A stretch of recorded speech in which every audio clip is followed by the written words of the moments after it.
Today I'm doing the 5, 4, 3, 2, 1 tag.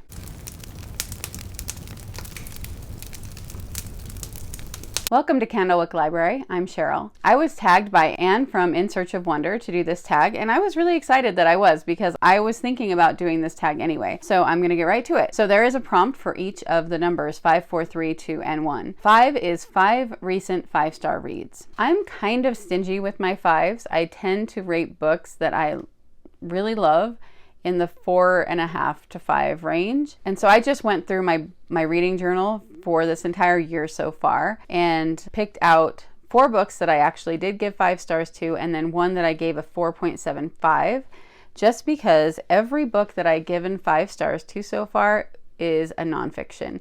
And I wanted to have at least one fiction. And so I decided, since that was my highest fiction book so far, that's the one I would show. I'm going to go backwards with the most recent reads first. I read the Christian Heroes book about Nate Saint on a Wing and a Prayer with my daughters for homeschool. A while back, I read Through the Gates of Splendor by Elizabeth Elliot, and I really loved Nate Saint in that book, and I wanted to read more about him. And so I picked up this book and I really loved it. The story of those missionaries is such a sad story, and yet it's so inspiring too. So if you don't know the story, he was with Jim Elliot and a couple other men, and they went into Ecuador as missionaries. And I feel like most of the people watching this video probably know the story, but there's probably some that don't. So I won't say anything more about it. And I'll also be talking about this in my May wrap up. It was a really good book. The next one is a book that I will be having a few videos out in July deep diving into. This is Devil's Gate, Brigham Young and the Great Mormon Handcart Tragedy. This is by David Roberts, and this tells the story of the pioneers that came to Utah using handcarts in 1856. And I have ancestors that were pioneers and that came to Utah in handcarts. As far as I know, there weren't any in the Martin or Willie handcart companies, but it is part of my heritage. This was a fascinating book. I loved everything about it. I decided that I needed to do another deep dive talking more about this book and using it as a jumping off point to talk about the kind of true story of the handcart pioneers and the pioneer exodus in general, because most often you don't get the actual full real story.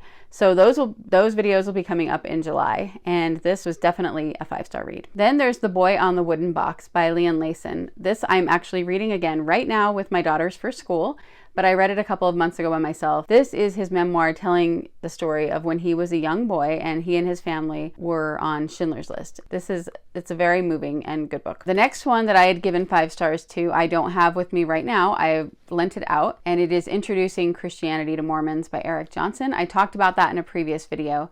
And it's basically just showing the difference between mainstream Christianity and Mormonism. I felt like that was a really informative book, and it was really well written. The one fiction book, Hope Between the Pages by Pepper Basham. I really enjoyed this book. I loved learning about Biltmore Estate. It actually sent me on a search online of Biltmore Estate and watching videos of it so I could picture it in my mind. And then it also had the Lake District in England, which is a place I have been and loved. This was a hard one for me to put down, and it just really made me feel good. I really loved it. For 4, it is 4 auto by authors. This one I had a little bit of trouble deciding who for sure is an auto by author anymore. It used to be Shannon Hill. That's not anymore. There are a lot of classic authors like Elizabeth Goudge that I don't own all of their books yet. And if I saw a book in a used bookstore, I would immediately buy it. But since there's no new books coming out right now, I thought I probably shouldn't pick anyone like that. Then I thought of J.K. Rowling, because if she comes out with a children's book, I will buy it. I tried the first adult novel that she wrote and I didn't like it. So she's not necessarily an auto by author either. So I picked the 4 that I think are the for sure ones. There's probably more than 4 actually.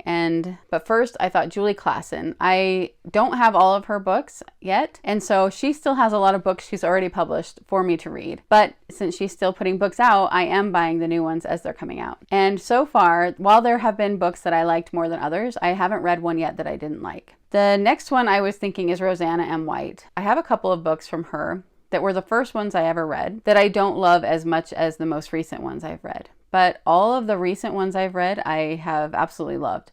So I am going to probably be buying everything that she puts out from here on out, unless I get to one that I don't like or one that doesn't sound interesting to me. And then I thought Brandon Mull, probably. That one's hard too, because there is a chance he'll put out books that I won't want to read, but I do own, I think, all of his books. and I've enjoyed them. Usually when he puts something out, it's interesting to me, or it is part of a series that I've already loved. And so I would probably buy whatever he puts out. And the last one is Jennifer Nielsen. Again, this is someone who I don't own every single book that she has written yet, but I think we own most of them. And she is my 18-year-old daughter's favorite author for her fantasy books. And then the historical fiction books have been some of my favorite historical fiction books to use in our school. And my daughters have enjoyed them as well. So I have, ever since we started reading Jennifer Nielsen, I have bought every book as it came out. Unless she puts out something that I don't like or changes the way she's writing, then she is an author that I will be buying every book that comes out. Number 3 is my 3 favorite genres.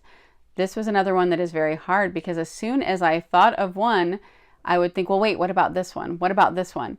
And I thought of classics, but I have 3 other ones that really are the main things I read. So the ones that I landed on were nonfiction, historical fiction, and mystery. I read a lot of nonfiction, and I have found that when I'm reading books, it is historical fiction that I like, historical fiction and mystery that I like to read the most. And if they're combined, all the better. It's kind of a weird thing though, because a lot of my favorite books don't fit into any of those 3 categories. So that was a little bit harder for me, but I think if I'm looking just solely at what I read the most rather than necessarily what my favorite books fit into, it has to be those 3 categories. 2 is 2 favorite places to read. So that would probably be my chair in my library and the couch in the family room. And number 1 is one book that you promised to read soon. I have a book that's been on my TBR cart for a while now. Everybody seems to love it. And I've been saying that I'm going to get to it soon for a while now, and I just haven't. I'm hoping that this summer it will be one of the books I read, and that is When the Day Comes. I think there's 2 or 3 books out now in that series, and so I do really need to get on it and see if I love the first book as much as everybody else seems to. All right, and then the last thing to do is to tag some people, and I'm not sure who has done this yet or hasn't, so I'm gonna tag 2 people because I don't think I've seen it from either of you yet, and that is Faceless Book Reviews and Lucy Chronicles. No pressure. Don't do it if you don't want to. And if anybody is watching that I didn't tag and you haven't been tagged yet, I would love to see if you do it as well.